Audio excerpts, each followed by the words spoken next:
And in like if we talk about the workflows in agentic systems, we can have a modular workflow and also a hard coded workflow.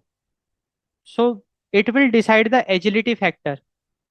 Whether you are using a modular workflow or a hard coded workflow will decide the agility factor.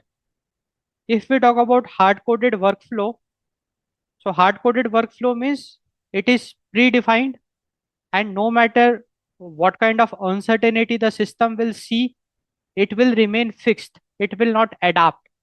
And since it will remain fixed, it is rigid, it is slow to change.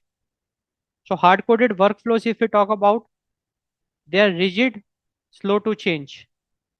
On the other hand, if we talk about modular systems, modular workflows, the good thing about modular workflows is that they can adapt themselves. So they are flexible, adaptable, and agile. So the most significant architectural shift in agent systems is moving away from hard-coded workflows and moving towards designing modular workflows, modular systems.